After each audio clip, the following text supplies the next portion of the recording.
Welcome to my YouTube channel, The Physics Pulse. अस्सलामुअलैकुम dear students. हम daily life में motion के मुख्तलिफ टाइप्स को ऑब्ज़र्व करते हैं, जैसा कि एक रोड पर एक कार की मोशन, दरख्त से गिरते हुए एक सेब की मोशन को, एक क्रिकेट बॉल की मोशन वगैरह। इसी तरह झूले के मोशन को, मास स्प्रिंग सिस्टम को, सिंपल पेंडुलम जैसे मोशन को भी हम देखते हैं। लेकिन कभी आपने ये सोचा है कि झूला कैसे खुद ब खुद आगे पीछे होता है?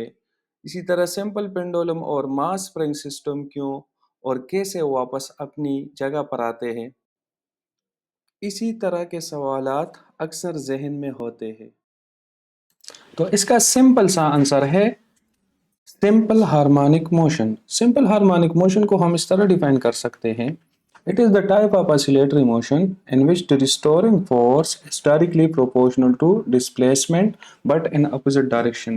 यानी ये oscillatory motion की वो टाइप है जिसमें restoring force displacement को proportional होता है। Mathematically, it can be written as F is directly proportional to minus x। इसमें ये जो नेगेटिव साइन है, ये नेगेटिव साइन डायरेक्शन को शो करता है। It shows the direction. मतलब ये नेगेटिव साइन का कि डिस्प्लेसमेंट और रिस्टोरिंग फोर्स जो है वो एक दूसरे को अपोजिट होते हैं। रिस्टोरिंग फोर्स को हम किस तरह डिफाइन करेंगे? Restoring force, it is a force that tries to bring an object to its original position. ये रिस्टोरिंग फोर्स की डिफिनेशन है। यानी ये वो फोर्स है जो किसी ऑब्जेक्ट को इसकी असल हालत में वापस लाने की कोशिश करती है। स्टूडेंट, सिंपल हार्मोनिक मोशन के बहुत सारे एग्जांपल्स है, जैसे कि mass spring system, simple pendulum, ball and ball system. लेकिन आपके बुक में जो एग्जांपल गिवन है वो बॉल एंड बॉल सिस्टम का है, तो चलिए इसको डिटेल में पढ़ते हैं। This is a ball and ball system. Initially ball जो है मीन पोजीशन या इक्विलिब्रियम पोजीशन पे होता है। अब इस फिगर में देख सकते हैं।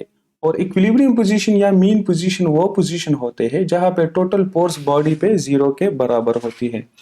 इस बॉल पे दो फोर्सेस एक्ट करती है। यहाँ पे एक नॉर्मल फोर्स है विच इज एक्टिंग अपवर्ड, और दूसरा जो है इसका वेट है विच इज एक्टिंग डाउनवर्ड। ये दोनों फोर्सेस जो होते हैं ये मैग्नीट्यूड में इक्वल होते हैं और डायरेक्शन इसकी अपोजिट होती है। इसी वजह से ये एक दूसरे की इफेक्ट को कैंसिल कर देते हैं। तो इस वजह से F net is equal to zero, मतलब टोटल फोर्स जीरो के बराबर होता है।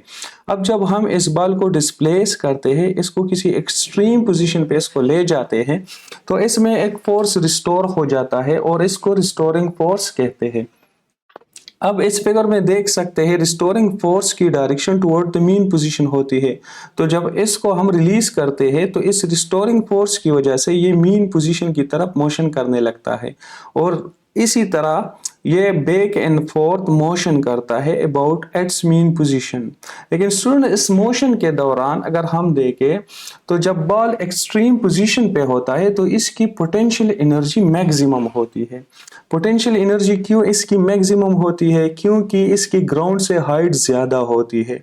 अब यहाँ इसकी हाइट देख सकते हैं, और हम जानते हैं कि पोटेंशियल एनर्जी हाइट पे डिपेंड करती है। तो जब हाइट ज़्यादा होगी तो पोटेंशियल एनर्जी ज़्यादा होगी, जब हाइट कम होगी तो पोटेंशियल एनर्जी कम होगी। और इसी तरह काइनेटिक एनर्जी इस एक्सट्रीम पोजीशन पे जीरो के बराबर होगी, क्योंकि kinetic energy half m v square के बराबर होती है। तो यहाँ पे इसकी जो वेलोसिटी होती है वो जीरो होती है। इस वजह से काइनेटिक एनर्जी जीरो के बराबर होती है एक्सट्रीम पोजीशन पे। अब अगर हम मीन पोजीशन पे देखें तो मीन पोजीशन पे काइनेटिक एनर्जी इसकी मैक्सिमम होती है, क्योंकि मीन पोजीशन पे इसकी स्पीड वेलोसिटी ज़्यादा होती है इस वजह से। और पोटेंशियल एनर्जी ज़ीरो के बराबर होती है। पोटेंशियल एनर्जी इस वजह से ज़ीरो के बराबर होती है क्योंकि अगर हम इधर से हाइट को देखें तो हाइट तकरीबन ज़ीरो के बराबर है। इसी वजह से पोटेंशियल एनर्जी ज़ीरो के बराबर होती है।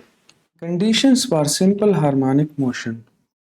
सिंपल हार्मोनिक मोशन के लिए कुछ रिक्वायरमेंट्स हैं, जिसमें फर्स्ट आता है रिस्टोरिंग फोर्स।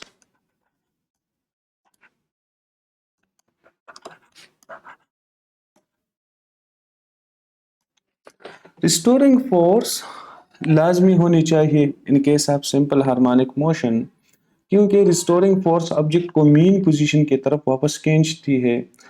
अगर रिस्टोरिंग फोर्स नहीं होता तो ऑब्जेक्ट मीन पोजीशन की तरफ मोशन नहीं कर सकता। दूसरा जो सिंपल हार्मोनिक मोशन का जो कंडीशन है वो है restoring force directly proportional to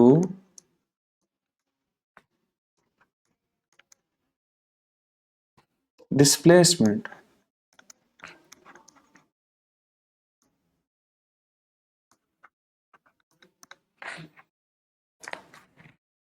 मतलब ये है कि रिस्टोरिंग फोर्स डिस्प्लेसमेंट को प्रोपोर्शनल होनी चाहिए, जिस तरह इसका इक्वेशन पहले भी हमने पढ़ा, F is proportional to minus x. अगर ये प्रोपोर्शनल होते हैं तो जब हम डिस्प्लेसमेंट को इंक्रीज करेंगे तो रिस्टोरिंग फोर्स भी इंक्रीज होगी। और इसका जो थर्ड कंडीशन है वो है डिस्प्लेसमेंट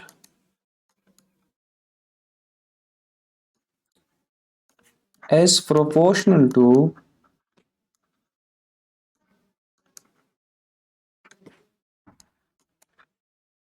acceleration। जिस तरह रिस्टोरिंग फोर्स प्रोपोर्शनल होती है डिस्प्लेसमेंट को, इसी तरह एक्सेलरेशन भी डायरेक्टली प्रोपोर्शनल होती है डिस्प्लेसमेंट को। मतलब ये है कि जब हम डिस्प्लेसमेंट को इंक्रीज करते हैं तो एक्सेलरेशन भी इंक्रीज होगी। तो ये कुछ कंडीशंस थे सिंपल हार्मोनिक मोशन के लिए। तो इसका कंक्लूजन ये हुआ स्टूडेंट कि सिंपल हार्मोनिक मोशन वो मोशन है जिसमें कोई ऑब्जेक्ट अपनी मीन पोजीशन के आगे पीछे होती है और इस ऑब्जेक्ट पे एक फोर्स एक्ट करती है जो हमेशा इसे वापस मीन पोजीशन पर लाने की कोशिश करती है। तो ये था आज का हमारा टॉपिक। अगर इसमें कोई भी कंफ्यूजन हो तो आप कमेंट सेक्शन में बता सकते हैं। Thank you.